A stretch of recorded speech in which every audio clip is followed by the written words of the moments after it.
today I wanted to go over how to identify bearish patterns in the market, specifically the round top. It's a great way to see if there's some risk if you're holding a long position, and how to prepare for a market pullback, whether it's in any position that you have or overall the S&P 500, and how you can prepare for these pullbacks so that you don't feel a loss on your P&L, and you can also take advantage by getting puts.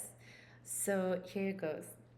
Yesterday, I was speaking with our community member, and if you've seen in our market review, we were going over the order flow and maybe what we were recognizing, as well as some of the economic events coming.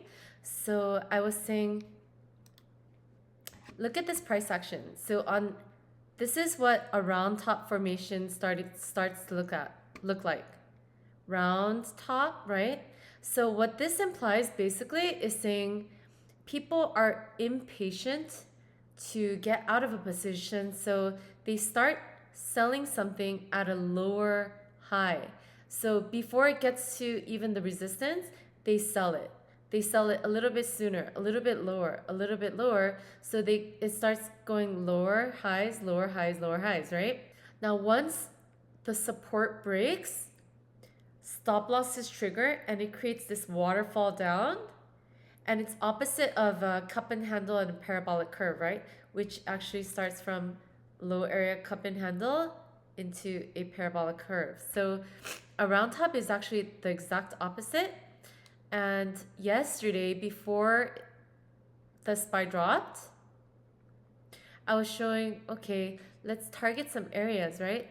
So here, we can target the 4459 first, which is like a 50-point drop. 4459 or 4460, right? This is this red line. So I was like, okay, we can aim for this 4460.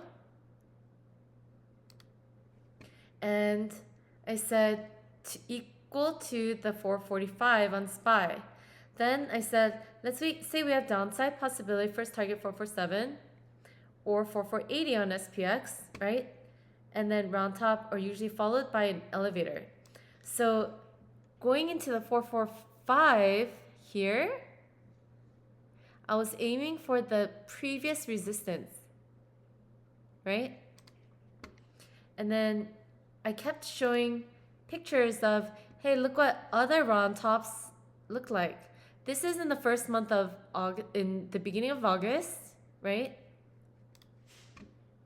Earlier in August. And then if you look in earlier July, right? This is another round top formation, right? And look what it did. Didn't create as much of a drop because I found a big support area and it just kind of went a little bit, but overall it was still a round top. Based on that, so at the end of the day, the previous day, what I did was I said, let's hedge our position. I'm adding more short calls, right? I'm scaling out of my September 15 260 calls, and I'm closing more of the 260s, right? And then I'm adding a put for the 450 for November. And then I'm adding short calls for January 24, the 650s, to hedge against my 630. So how that played out into today was I actually hedged my position pretty fairly well, considering, you know, I just created a vertical hedge, closed out a lot of my swings that I had before that was green on, and then I sold this position pretty fairly high, which made me overall net green. And for my NVIDIA, my puts covered the cost of the downside majority of my call, right? And then my hedge protected, at least for the day, of some of the downside of my 650 call. So a 630 call. So as for the day, for these positions that I hedged, it was relatively neutral, right? I only saw, even though NVIDIA had like a 10-15 point drop, I barely felt it on my longer term position, whether it's on a cash account, right?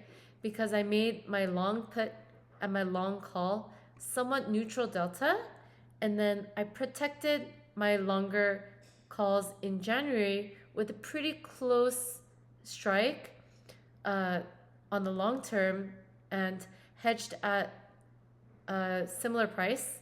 So they both went down together and it was able to protect my longer swing.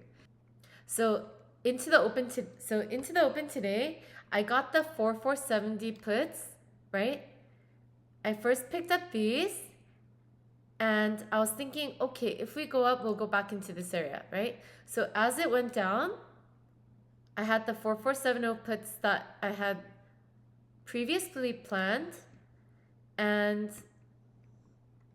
since I had that protection on Nvidia, even though it went down, I was able to come out neutral. So if ever you see this round top pattern, a really good time frame that you can check is the 10-day, right? Or 2 weeks. So 10 days is 2 weeks or 5 trading days per week. So that'll give you a pretty good amount of time for the S&P 500 to recognize, are we going to cascade down? Are we going to do accumulation and have a parabolic curve up? And you won't be losing while the market is choppy and volatile. I hope this lesson helped you to figure out how do you swing trade and swing trade safely during volatility in the market, especially with all these Fed meetings going on. And I hope you're able to stay green. If you want to learn more, make sure to check out some more of my classes on YouTube here, or you could come trade with me at SuperLuckeee.com and learn more techniques and strategies. Okay, take care, God bless, and see you later. Bye.